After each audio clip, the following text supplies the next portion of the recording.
रामायण, जो हिंदू धर्म में हिंदुओं का एक महान ग्रंथ माना जाता है। रामायण, जो दो शब्दों से मिलकर बना है, राम प्लस अयन। राम अर्थात भगवान श्री राम और अयन का अर्थ है यात्रा। तो रामायण का अर्थ हुआ राम की यात्रा। रामायण वो महाकाव्य और ग्रंथ है जो हिंदू रघुवंश के राजा राम की जीवन की संपूर्ण गाथा को वर्णित करता है। हम में से अधिकांश लोग इस पवित्र ग्रंथ की कहानियों को अच्छे से जानते हैं, परंतु इस महाकाव्य से जुड़े हुए कुछ ऐसे गुप्त रहस्य और कुछ ऐसे अनजान तथ्य भी हैं जिनके विषय में अक्सर लोग नहीं जानते। तो आज की इस वीडियो में हम आपको बताएंगे इस पवित्र महाकाव्य रामायण के 14 गुप्त रहस्य। यदि आप मेरे चैनल पर नए हैं तो रेड कलर के बटन को प्रेस कर मेरे इस चैनल को सब्सक्राइब करें और साथ ही साथ बेल आइकन को भी जरूर दबाएं। रामायण का पहला रहस्य, रामायण की रचना। इस महाकाव्य रामायण की रचना सर्वप्रथम ऋषि वाल्मीकि द्वारा की गई थी। इसके रचयिता ऋषि वाल्मीकि जी को आदि कवि भी कहा जाता है और इसीलिए यह महाकाव्य आदि काव्य माना गया है। लेकिन कुछ पुरानी ग्रंथों में वर्णित कथाओं के अनुसार सर्वप्रथम रामायण की रचना श्री राम के सबसे बड़े भक्त हनुमान जी ने की थी।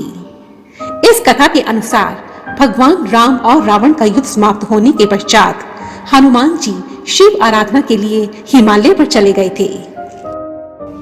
वहां उन्होंने हिमालय की पर्वतशिलाओं पर अपने नाखूनों से श्री राम के चरित्र का गुणगान करते हुए हनुमत रामायण की रचना की। जब ऋषि वाल्मीकि जी ने भी रामायण की रचना की तो उन्होंने अपनी इस कथा को सबसे पहले भगवान शिव को भेंट करने की सोची और इसी कारण जब वह अपनी रामायण लेकर कैलाश पर्वत पर पहुंचे तो वहां पहले से ही हनुमान जी द्वारा लिखी गई रामायण रखी हुई थी। यह देखकर वाल्मीकि जी बहुत निराश हो गए और उनकी इस निराशा को देखकर परम भक्त हनुमान जी ने अपने एक कंधे पर हनुमत रामायण पर्वतशिला को रखा और दूसरे कंधे पर महर्षि वाल्मीकि को बिठाकर समुद्र के पास पहुंच गए और अपने द्वारा लिखी रामायण को समुद्र को अर्पित कर दिया। हनुमान जी की इस उदारता को देखकर महर्षि वाल्मीकि जी आत्मविभोर हो गए और उन्होंने हनुमान जी को यह वचन दिया कि वह हनुमान जी की महिमा का गुणगान करने के लिए एक जन्म और लेंगे।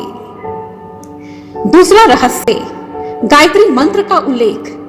महर्षि वाल्मीकि जी द्वारा रचित रामायण में कुल 24,000 श्लोक, 500 उपखंड तथा उत्तर सहित 7 कांड है और रामायण के प्रत्येक 1000 श्लोक के पश्चात आने वाले पहले अक्षर से गायत्री मंत्र बनता है। गायत्री मंत्र में कुल 24 अक्षर होते हैं और यही मंत्र इस पवित्र महाकाव्य का सार है। गायत्री मंत्र का सबसे पहले उल्लेख वैदिक साहित्य ऋग्वेद में किया गया है।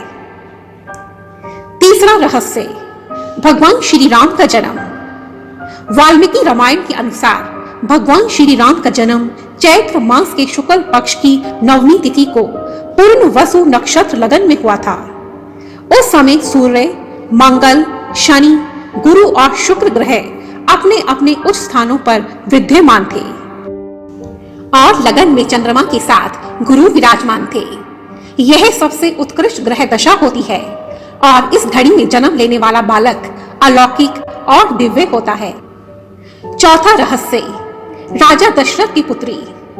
श्री राम और उनके भाई बहनों के विषय में तो सभी जानते हैं, लेकिन क्या आप जानते हैं कि राजा दशरथ एक पुत्री के भी पिता थे।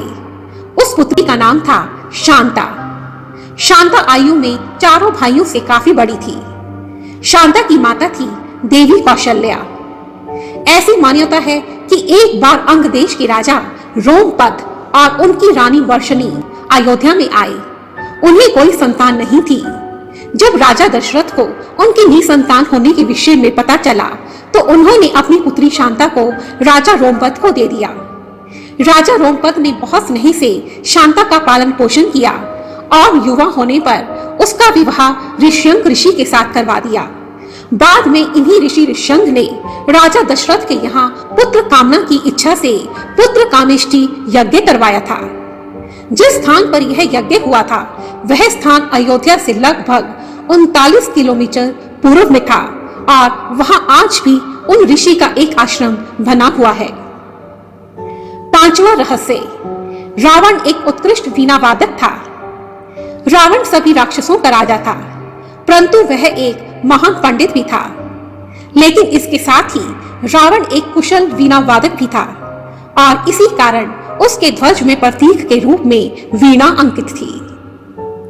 छठा रहस्य, नासा के अनुसार वानर सेना द्वारा बनाया गया पुल बिल्कुल सत्य है। रामायण की कहानी के अंतिम चरण में यह वर्णित है कि राम और लक्ष्मण ने वानर सेना की मदद से लंका पर विजय प्राप्त करने के लिए एक पुल का निर्माण किया था। अभी कुछ समय पहले ही नासा ने भी पाक जल डमरू मध्य में श्रीलंका और भारत को जोड़ने वाले एक मानव निर्मित प्राचीन पुल की खोज की है। नासा के शोधकर्ताओं और पुरातत्व विभाग की रिपोर्ट के अकॉर्डिंग इस पुल के निर्माण का समय और रामायण में वर्णित उस पुल का समय लगभग एक ही है। नासा ने इस पुल का नाम दिया है आदम पुल, जिसकी लंबाई आंकी गई है लगभग 30 किलोमीटर। सातवां रहस्य, भगवान श्री राम के भाई किसका अवतार थे?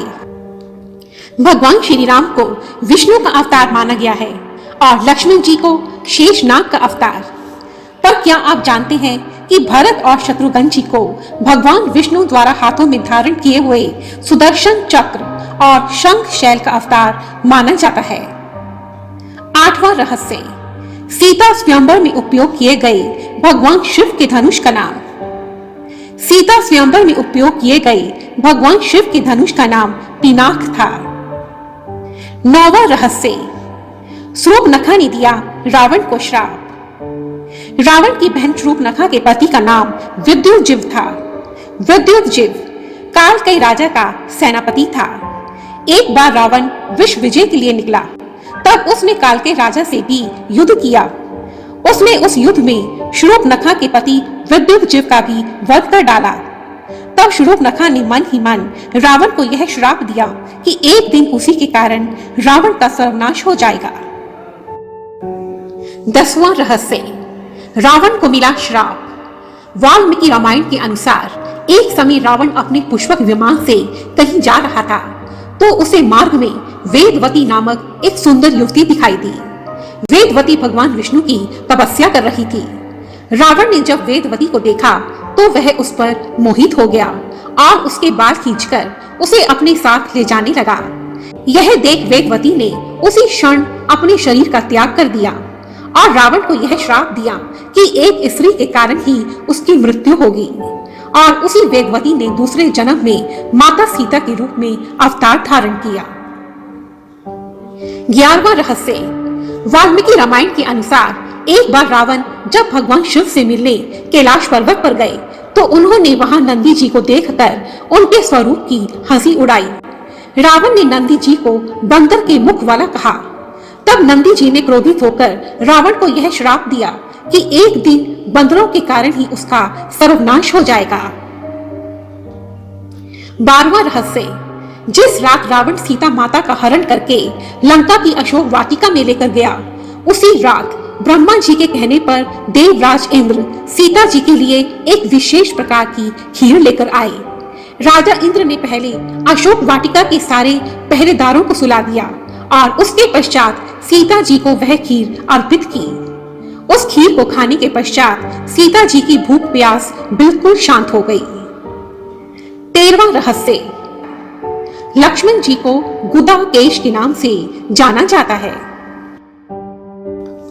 ऐसा माना जाता है कि वनवास के 14 वर्षों के दौरान अपने भाई और भाभी की रक्षा करने के उद्देश्य से लक्ष्मण जी कभी नहीं सोते थे और इसी कारण उन्हें गुदाकेश के नाम से जाना जाता है।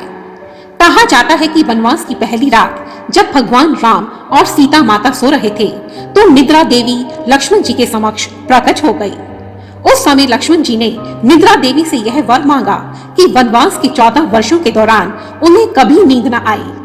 तब निद्रा देवी ने प्रसन्न होकर कहा कि यदि कोई लक्ष्मण जी के बदले पूरे 14 वर्षों तक सोता रहे तो उन्हें यह वरदान प्राप्त हो सकता है।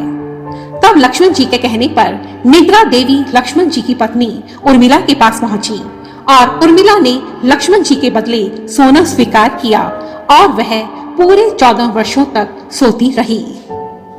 14वां रहस्य। वाल्मीकि कृत रामायण के अनुसार रावण जिस सोने की लंका में रहता था वह लंका रावण से पहले उसके सौतेले भाई कुबेर की थी। कुबेर को उसके पिता मुनि विश्वा ने रहने के लिए लंका प्रदान की और ब्रह्मा जी ने कुबेर की तपस्या से प्रसन्न होकर उन्हें उत्तर दिशा का स्वामी और धनाध्यक्ष बनाया। साथ ही मन की गति से चलने वाला पुष्पक विमान भी अर्पण किया था। परंतु जब रावण विश्व विजय पर निकला तो उसने कुबेर को युद्ध में हराकर सोने की लंका और पुष्पक विमान पर अपना अधिकार जमा लिया था। तो आज की इस वीडियो में हमने रामायण के इन 14 गुप्त रहस्यों के विषय में जाना। यदि आपको यह वीडियो पसंद आई है तो प्लीज इसे लाइक कीजिए, दूसरों के साथ शेयर कीजिए। धन्यवाद।